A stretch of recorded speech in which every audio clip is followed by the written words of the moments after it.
तो हमारे पास transfer posting के लिए जहाँ उनके विभाग में जो 5 विभाग पंचायत राज को हैंडओवर किए हैं उनकी फाइलें हमारे पास आती है, उनका अनुमोदन हम करते हैं। 3 साल इनको हो गए, 350 से ऊपर IAS के ट्रांसफ़र्स। कलेक्टर, SP, सेक्रेटरीज अपना काम समझते हैं, ज़िले को समझते हैं, उससे पहले उनका तबादला और सामंती तरीका।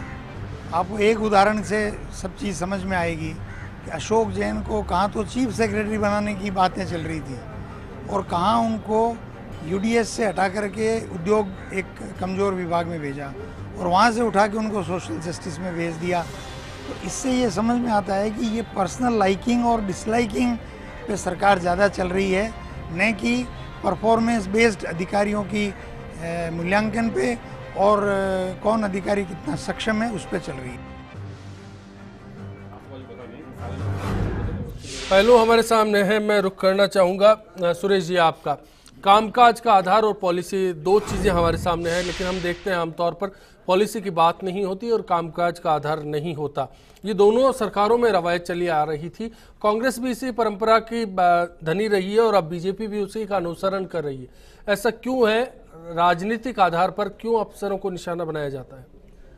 देखो, अभी भानावत्सव और जाला साहब ने कहा, कुछ राजनीतिक पार्टियों में ये बात मैं इसको कहूँ नकारों की नहीं होता है, ये सत्य है। लेकिन कोई भी राजनीतिक पार्टी हो, अधिकारी को टारगेट देना चाहिए, उसका काम उसको बताना चाहिए कि आप इस विधानसभा में या इस जिले में 5 साल रहेंगे और हमारी पार्टी के ये डेवलपमेंट हमने तय किए हैं। वो डेवलपमेंट चाहे वो कलेक्टर हो, चाहे SP हो, चाहे DYSP हो, चाहे RS अधिकारी हो, सबसे रिजल्ट लेने चाहिए। लेकिन किसी भी पार्टी में, चाहे वो कांग्रेस हो चाहे बीजेपी हो, कांग्रेस में फिर भी अधिकारी से काम लेना, सिस्टम करना आता है। वजह या कहो या बदकिस्मती कहो, लेकिन वर्तमान शासन जो चल रहा है, किसी भी अधिकारी से नहीं, मैं काम करने की मैं एक विपक्ष के आरोप पर आता हूं। विपक्ष की तरफ से आमतौर पर मौजूदा सरकार पर आरोप लगता है ब्यूरोक्रेसी पर नकेल नहीं है। नहीं है, मैं ये उसी पे आज की सूरत में कहा जाता है कि ब्यूरोक्रेसी पर नकेल मैं सुनिए जी उसी बात पे आ रहा हूं कि काम MLA, MP और मंत्री नहीं कर पा रहे हैं और वो काम नहीं कर रहे हैं, उन चीजों को वो अधिकारियों पे डाल रहे हैं।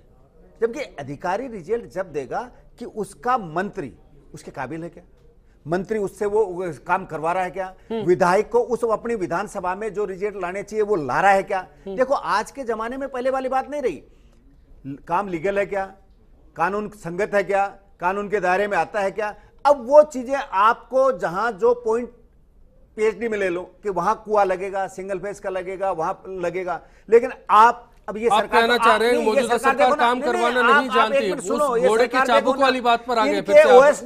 इनके OSD के 2 तरह की लाइनें डल गई। मंत्री जी कह रही हैं कि लाइनें नहीं डली, वो लाइनें डली, आपके कैमरों ने दिखाया उपड़ रही है। तो जहां मंत्री के OSD इस टाइप का भ्रष्टाचार कर रहे हो और वहां आप अधिकारियों से काम लेने का सिस्टम तय करना चाहते हो, आप अधिकारियों पर झूठा आरोप लगा रहे हैं। साहब नमस्कार। नमस्कार सुनील जी बताएं। परीक्षा सभी मेहमानों को भी नमस्कार करता हूँ। हाँ जी सर। परीक्षा मुझे हंसी आ रही है, आज मैं सुन रहा हूँ, डेपी को देख रहा हूँ। चौधरी साहब, सुरेश चौधरी साहब के स्टेटस सुन रहा हूँ। अभी अर्चना जी ने कहा, अर्चना जी तो कह रही है कर्मचारियों पे दबाव पड़ रहा है, कर्मचारियों पे जाती हो रही है। ये कह रहे हैं, चौधरी साहब कह रहे हैं कि घोड़े को चाबुक दिखाना चाहिए। दोनों एक ही पार्टी के लोग अलग अलग भिन्न भिन्न बात कर रहे हैं। और मैं चौधरी साहब को एक बात याद दिलाना चाहता हूँ, शायद ये भूल गए चाबुक वाली बात को। मैं याद दिलाऊं चौधरी साहब, आपको याद होगा 1998 से 2003 तक आपकी सरकार थी, गहलोत साहब ने 85,000 पद तोड़े, 8,500 कर्मचारियों को घर बैठे लिफाफा भेजा था और बाहर का रास्ता दिखाया था। उससे बड़ा प्रारूप तो क्या होगा और उस प्रारूप का परिणाम क्या भुगतना पड़ा, कांग्रेस को भूल गए क्या? बड़े अफसरों के तबादले पर आज डिबेट है, मैं उसी स्तर पर लौटना चाहूंगा। धन्यवाद आपका। अशोक पंडित साहब नमस्कार। जी पारिका नमस्कार। जी सर। आपकी आज के तहत सरकार की शासनों के बारे में है, इसमें भागवत जी ने जो अपने सुझाव रखते हैं, ये बातें कही हैं, वो कुछ अधिक से याद करके कहेंगे, मैं उनकी प्रशंसा करता हूँ। एक बात। दूसरी बात है, ये सरकार सिर्फ स्टेट ऑफ इमरजेंसी कर्मचारियों और IAS, RPF और RAS अधिकारियों को लगा चुकी है। इनको ना बोलने का है, इनको ना काम करने का अधिकार है। MLA मंत्री ईमानदारी से काम चाहते नहीं है, और वो किसी भी ईमानदार अफसर को जो निजीगत काम करना चाहता हो ये उसको टिकने नहीं देते हैं। ये सिर्फ यही चाहते हैं। अजमेर में अभी कुछ दिन पहले एक एसपी साहब आए थे जिनके नाम से अजमेर शहर 70% सुधर गया था, लेकिन यहाँ के मंत्री उससे नाराज थे और दोनों मंत्रियों ने उनको जिद करके उनकी सांसों। चलिए वो आ गई, अधिकारियों पर भरोसा नहीं है, काम नहीं करने दिया जाता, ऐसे हालात में कैसे काम किया जाएगा? पंकज जी जवाब दे दीजिए, फिर मैं दोनों स्पेशल पैनल का भी रुख करना चाहूंगा। देखिए अश्विनी जी, अभी जो आपने 2-3 चीज़ें कही, 2-3 चीज़ों में देखो अलग अलग चीज़ थी। पहली चीज़ जो है मैं कह रहा हूँ कि अभी चौधरी जी ने कहा कि हमारा पूरी बात यूं समझ में आती है कि अधिकारियों पर मौजूदा सरकार को भरोसा नहीं है, इसलिए बदल रहे हैं। देखिए मैं कह रहा हूँ, देखिए भरोसा हर एक बार होता है, लेकिन जो देखिए आपने कहा जो चीज़ें समन्वय होना चाहिए, 2 चीज़ें बड़ी साफ साफ सी हैं कि आज जो उन्होंने कहा कि साहब उन पे अधिकार नहीं, देखिए उनका विश्लेषण कौन करता है? जो जांच रिपोर्ट अभी बात कही अजमेर के जो एसपी साहब की बात की गई, उनकी जांच की रिपोर्ट किसने बनाई? विधायक ने बनाई या मंत्री ने बनाई?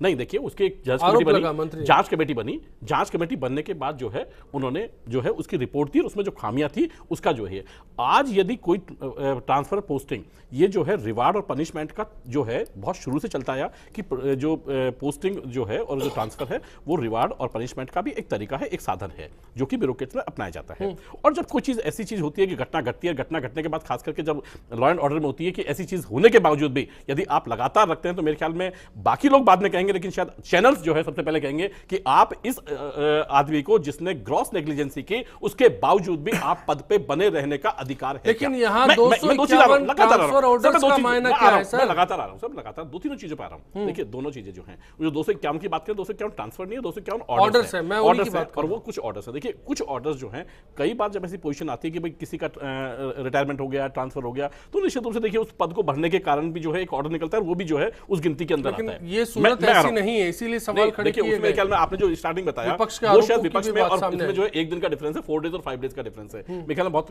एवरेज में, हां एवरेज में जो है बहुत एक माइनर। लेकिन मैं आपको फिर आता हूं, देखिए आज उस मैटर से जो चीजें हैं कि ये जो ट्रांसफर पोस्टिंग्स हैं, देखिए उसमें से मैं आपको फिर कह रहा हूं कि जो ट्रांसफर पोस्टिंग्स हैं वो बेसिकली प्रशासन के अंदर जो मैक्सिमम है, जो अभी कह रहे हैं कि ऐसा होना चाहिए, लेकिन जब वो चीज अपने ऊपर आती है, क्योंकि देखिए क्या होता है कि जो भी होंगे, जो भी चीफ सेक्रेटरी होंगे, जो भी सेक्रेटरीज होंगे, जो भी एसपी होंगे, जो भी डीजी होंगे, बेसिकली उनको जो है अपनी परफॉर्मेंस सरकार को देनी है। चलिए मैं जाला साहब के पास हूं, उससे पहले बनोज जी आपके पास भी आना चाहूंगा। मैं एक बात जानना चाहूंगा, बीते दिनों कलेक्टर एसपी कॉन्फ्रेंस हुई, उससे ठीक पहले तबादले किए गए, ऐसे हालात में हम कैसे समझे कि काम किया जाएगा? दोनों से ही समझना चाहूंगा, आपसे प्रशासनिक नजरिए से और आपसे पुलिस के नजरिए से। मनोज जी। नहीं, ये तो देखिए हमने उस समय भी आपने चर्चा रखी थी, परिचर्चा इसी जगह पर रखी थी, और ये बात मैंने उस समय भी कहा था कि जब कलेक्टर एसपी की कॉन्फ्रेंस हो रही है उसके 2 दिन पहले 3 दिन पहले आप तबादला करके कॉन्फ्रेंस को बिना मतलब का बना रहे हैं एक तरह से। फाइल बनाने वाला अफसर मौजूद है। जिन व्यक्तियों से आप फीडबैक लेना चाहते हैं वो गए नहीं जिले में, 1 दिन पहले गए वहाँ पर, उनसे क्या फीडबैक लेंगे उनको? और जो पुराने लोग हैं तो इसलिए उसमें 6 महीने बाद होनी चाहिए थी, कुछ समझ जो हो उसके आधार पर। एक और चीज़ मैं कहना चाहता हूँ, कई बार ये सुझाव आता है ट्रांसफर लिस्ट में हम ऐसा क्यों नहीं कर सकते सरकार की, जिस अधिकारी का तबादला किया जा रहा है, कलेक्टर का या विभागाध्यक्ष का या किसी भी IAS IPS अधिकारी का, कि इस तारीख को तबादला और इस तारीख जैसे एक्सपायरी डेट होती है ना, उसका ट्रांसफर किस तारीख तक है वो लिख दे उसके अंदर। जैसे अगस्त 2016 में हुआ है तो अगस्त 2019 तक वो तारीख लिख दे, उस तक रहेगा। उसके पहले तबादला हो तो कोई बोर्ड ऐसा मंडल बना दिया जाए कि सीनियर वरिष्ठतम लोगों का, जो जनप्रतिनिधि भी हो सकते हैं, ये भी हो सकते हैं, वो इसको जस्टिफाई करें कि किसी व्यक्ति का तबादला समय से पहले हुआ तो क्यों हुआ, क्या अधिक, क्योंकि इस तरह के संसाधन है। ये 200-300 जो IAS अफसर हैं या 200-300 जो IPS अफसर राजस्थान के अंदर, राजस्थान के लिए बहुत बड़ा संसाधन है, एसेट है। उस एसेट को लायबिलिटी में बदल देंगे आप अगर उनसे उनकी क्षमता के अनुसार काम नहीं ले रहे हैं राज्य की जनता के लिए। और ये जनता जो है किसी प्रकार से, इसीलिए आप देखते हैं अच्छा अधिकारी अच्छा काम करेगा तो उसका लाभ अल्टीमेटली जनप्रतिनिधियों को भी मिलना है। ये बात जनप्रतिनिधियों को भी ध्यान रखनी पड़ेगी कि अच्छे अधिकारी अगर अच्छा काम करेंगे, चाहे वो किसी भी इच्छा के विपरीत या किसी के मन पसंद के काम कर रहे नहीं कर रहे, वो अलग बात है, व्यक्तिगत रूप से। एक सवाल करप्शन का भी आता है जिसका जिक्र बीच में आपने बातचीत में किया, जल्द तबादलों के दौर में करप्शन बढ़ेगा या कम होगा, क्या गुंजाइश नजर आती है? नहीं, देखिए ये जो आप खुद जानते हैं कि सुनने में आता है प्राइज पोस्टिंग और क्रीम पोस्टिंग, तो इसको लेकर के जदोजहद होती है और अपने अपनी पसंद के लोगों को वहाँ पर लगाया जाता है। कई लोग इफेक्टिव होते हैं, कॉम्पिटेंट होते हैं, एबल होते हैं, ऑनेस्ट होते हैं, फिर भी उनको उन पोस्ट का चांस नहीं मिलता। तो एक साइकिल बनना चाहिए और एक पॉलिसी बननी चाहिए, एक अधिकारी को कम से कम 1 साल का चांस, और देखिए जैसा कि मानव साहब ने बताया, कुछ स्टेट्स में मैं दानिब का बता रहा हूँ, जैसे ये जो यूनियन टेरिटरीज है वहाँ पर जो काडर जो होता है, चाहे एडमिनिस्ट्रेशन का काडर है चाहे पुलिस का काडर है, उनको सब स्टेट्स में सब जो टेरिटरीज है उसमें काम करने का, हर पोस्ट पे काम करने का मौका मिलता है। तो क्यों नहीं हमारे यहाँ भी जो है ये मैनुअल एक्सरसाइज जो ट्रांसफर में जो जितनी भी होगी, अब जब मॉडर्न टेक्नोलॉजी आ गई है, आप एक फॉर्मेट बना दीजिए, क्राइटेरिया बना दीजिए, क्राइटेरिया बना करके आप 1 बाय 1 हर व्यक्ति की एबिलिटी के अनुसार, उसके वर्क परफॉर्मेंस के अनुसार उसको आप यूज करते रहिए। तो ये जो करप्शन वाली बात है ये तभी आएगी जब आप चूज एंड पोस्ट करोगे, और तो फिर लाइकिंग डिसलाइकिंग। और जैसा कि मानव साहब ने बताया कि ये कोई भी पॉलिटिकल पार्टी जो रूल में है जी, सत्ता में है, वो अपनी इस प्रोरोगेटिव को छोड़ना नहीं चाहेगी, क्योंकि उनके हाथ में कुछ रहेगा ही नहीं। ऐसा उनके हाथ में कुछ क्यों नहीं, अब ये कब तक चलेगा इस पर सोचने का है। तो आप हर चीज को, जैसे आप जुडिशरी को इंडिपेंडेंट चाहते हो, तो ब्यूरोक्रेटिक जो एक पॉलिसी को इम्प्लीमेंट करती है, जन सेवक है, वो किसी व्यक्तिगत सेवक नहीं है, जन सेवक है, जनता के सेवक है, जनता का काम करते हैं। ट्रांसफर कोई पनिशमेंट नहीं है, लेकिन फ्रिक्वेंट ट्रांसफर करोगे तो वो पनिशमेंट हो जाएगा। तो आप ट्रांसफर करिए, कोई दिक्कत नहीं है। एक अगर कोई व्यक्ति एबल नहीं है, फिट नहीं है, जो अच्छा काम नहीं कर रहा है, निष्ठावान नहीं है, पब्लिक की नहीं सुनता है, एरोगेंट है, वो एक अलग चीज़ है। लेकिन आप पॉलिसी नहीं बनाओगे तो आपकी फिर कैसे, किस तरह से जो है, बिल्कुल इसी पर आएंगे कि पॉलिसी के जो सुझाव है उन पर क्या अमल किया जा सकता है, और या फिर निश्चित रूप से चूज एंड पोस्ट करोगे तो करप्शन बढ़ेगा, और हर व्यक्ति क्रीम और प्राइज पोस्टिंग जो कही जाने वाली है उसके लिए चलिए ब्रेक लेके तुरंत लौटते हैं, चर्चा जारी रहेगी। हाँ क्यों नहीं, जल्दी तबादलों से प्रशासनिक ढांचा बिगड़ता है। कोई भी अधिकारी होता है वो अपना काम करता है, कोई प्रोजेक्ट लाता है तो उस प्रोजेक्ट को पूरा करने में उसे टाइम लगता है। ए से लगाकर 20 जेड तक प्रोजेक्ट चालू करता है तो बीच में ही उसका ट्रांसफ़र हो जाता है, तो वो प्रोजेक्ट विलंबित होता है, लंबा चले जाता है। सरकार अपने कर्मचारियों का तबादला इसलिए जल्दी करती है कि हर राजनेता, हर सरकारी मिनिस्टर जो भी है वो सरकार में रहने वाले, वो सोचते हैं कि मैं मेरा आदमी को सीट पे बिठाऊं और अपना काम त्वरित रूप से मेरा काम हो जावे।